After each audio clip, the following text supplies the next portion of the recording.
Hello, this is Coach Wilson, and this is Unit 8, Day 3. Today's journal, I'd like for you to list two major figures from the reform movements we talked about during Day 2. What did they accomplish? And just talk about reform movements in general. Remember, reform movements are things that are progressing society towards a different living standard or outcome. Okay, so they reform, they change what's been going on. Now, today we're going to be talking about sports and racism. We're going to move through these kind of quickly because they're not quite as important as some of our other material, but still historically important in regards to American history.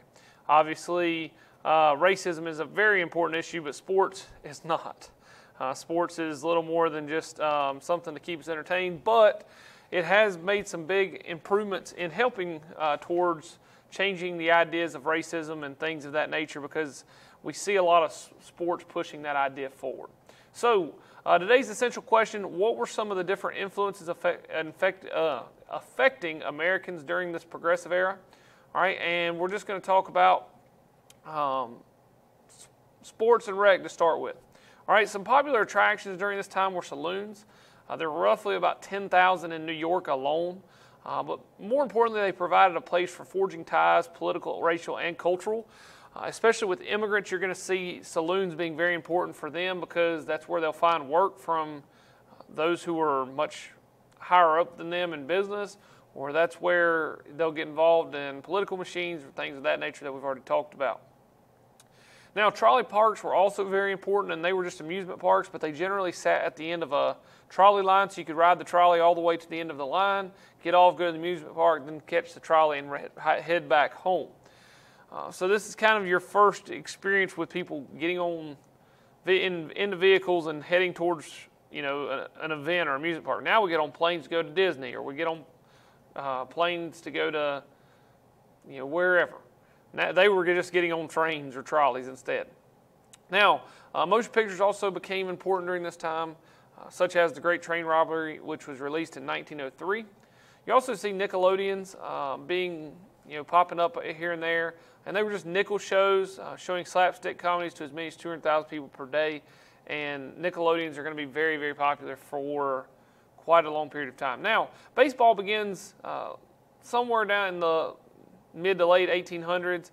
I don't know the exact year that baseball started because we don't know when baseball was invented exactly, but we do know that people began playing it quite a bit in the late 1800s. People also had much more leisure time during this time, and what you're going to see is that leisure time is going to expand and expand and expand. Like today in our society, we expect to have leisure time. In that period, it wasn't quite as common. Horse racing and boxing were enjoyed, but baseball was by far the most popular. Cities began to take part in teams, organized games, championships, etc. Firefighters, police, and teachers were very huge into playing baseball in front of people at first. And by the 1870s, sports best players were even paid. So right after the Civil War, we actually had baseball and those who were being paid to play it. Unfortunately, African Americans were segregated from white leagues, and that would last until 1940. Now, basketball and football also are very important.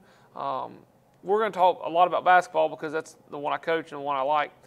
Both developed during the early 1900s, especially expanding and just their involvement in the community and who was playing them. James Naismith wrote the sport's original 13 rules for basketball, and he invented it in 1891 basically as part of a YMCA class that he was trying to create a winter sport that they could do indoors so that they could stay active. Football and basketball were both very popular, but exclusively male.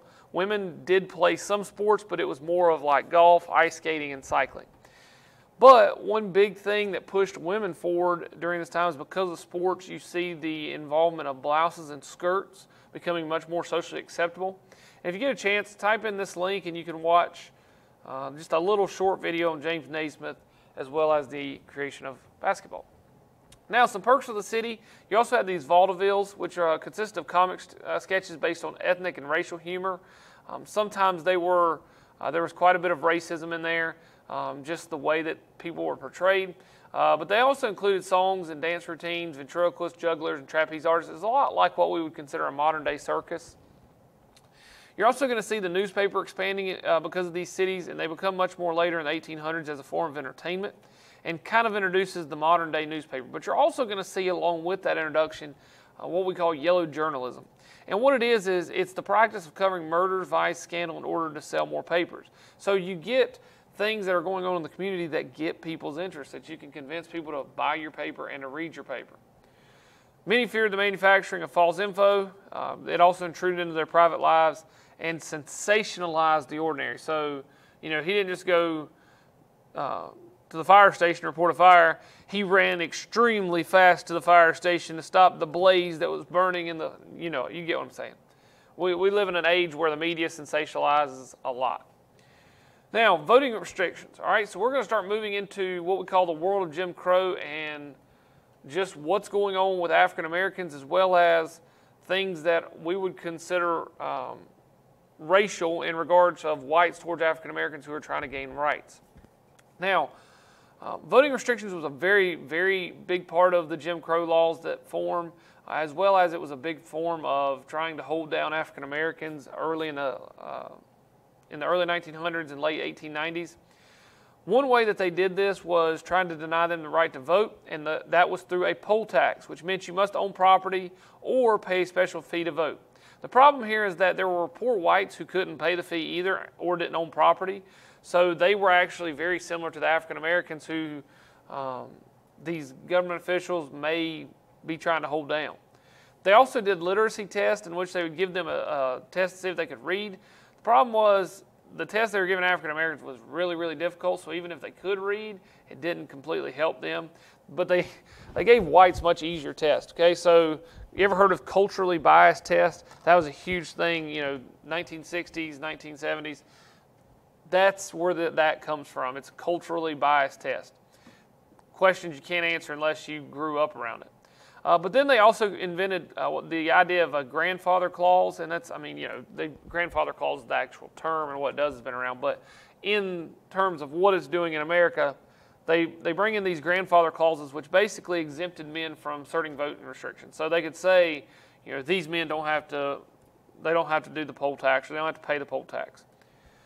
Now, the Supreme Court also supported segregation during this time. They overturned a Civil Rights Act from 1875, which said the 14th Amendment did not prevent private organizations from discriminating. Okay, so essentially, you could separate people because of their race. And in 1896, we have the Supreme Court case, which you guys learned in civics, Plessy versus Ferguson, in which they legalized separate facilities on the grounds that they were equal to white facilities. The problem is it was very hard to enforce, specifically in schools. All right, it never failed, and we talked about that, I believe, the other day. White schools were always superior to African American schools. You're also going to see a lot of violence in the United States, lynching, which was a mob's illegal seizure and execution of a suspected criminal or troublemaker. And when we talk about lynching, guys, that's basically groups of people, like going back to the KKK, who is still around in some regards, especially during this time, trying to basically be the judge, jury, and executioner.